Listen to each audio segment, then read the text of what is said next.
My poem today is called A Statement of Purpose. And for all of you who've been in colleges or will be graduating soon, you know how SOPs are bitches, right? Like, they do not complete themselves. They're just backspacing and deleting stuff, the biggest thing out there. And as final year student, I found SOPs to be very insubstantial, very disillusioning, because 400 words are not enough to substantiate a life. And I usually give a pretty lengthy introduction to this poem, but I think I'll let the poem speak for itself today. A Statement of Purpose. Let's do this. I want to start this by saying I do not know how to say this. There are too many people who've said what I want to, but someone once told me our stories are not like the ocean in the sense that they're all consuming, but like the ocean in the sense that you could hear the waves crashing for hours and still not tire of the voice, so I'm hoping there is dignity when I drown. Also, this will sound more like a poem than I intended to, because I don't know how else to say that I'm 20 and I want to change the world. Or that when I look into the mirror, I sometimes don't see me at all, but all the people I wish I could be. Or that I feel like I'm missing something, like looking at my life but like an outsider. Always through binoculars and zooming in on the wrong parts. Or like in a waiting line to sadness, wondering if this is my cue to stop being happy. There's no one way to turn 2 decades into 400 words, I have learned.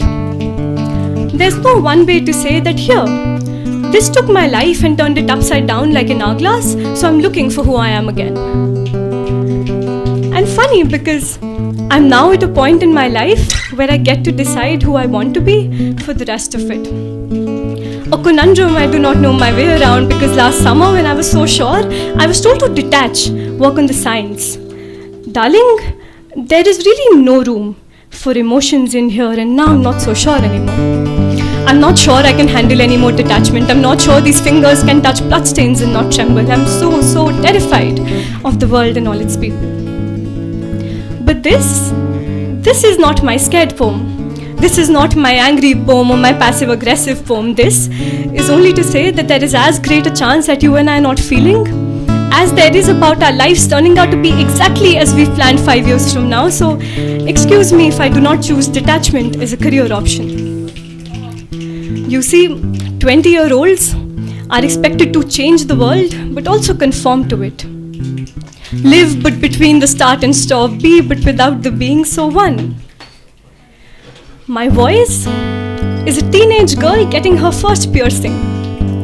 The courage comes as a consequence of it. 2, a woman disappeared into thin air a few months ago, but everyone who knew her only ever remembers the aftermath. How when they found her, she remembered everyone but herself. How she had answers but no questions. I do not want to be that woman. 3, I'm very bad at learning a new language. I couldn't find the answer to where I'm from for days, and I kept changing it every time somebody said, "How are you?" So my teacher asked me to remember only the easy answers. I'm still learning what that means. 4, last September, I cried for a week. 5, on the 8th day, I wrote I had a yellow day on the inside of my hands and carried it around like a leaf I was tired of hurting. I treated my days with the delicacy only others saved for me. A tenderness like my body was a house made of matchsticks, so I had to protect it from all the lightning that came our way. I put my fears into a box, called it a body. Added all my mistakes to it, called it a house. Colored it with all the laughter I could find, called it home. We learned to live here now, I said. 6, on the 15th day, I stopped crying. My calendar, a rainbow I'd never really read about. My insides, more metaphors than oxygen. 7, this is only to say that nobody ever gets why I study biology and write poetry. I don't too. All I know is that poetry saved me when biology couldn't, so 8. Maybe I like my metaphors a little broken and my poems a little unfinished. Maybe there's a little unfinished in all of us, a little incomplete. Maybe there are spaces here that no amount of validation or college acceptances can fill. A space that is ours to hold, ours to mold, ours to color, ours to fill with whatever makes his body a more of a home.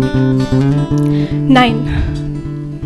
I'm learning how to fill this space, learning how to be like I first wrote a poem. sometimes in the middle of the night with trembling hands, but sometimes in a room full of people, wondering why I haven't been doing this all the time. Thank you.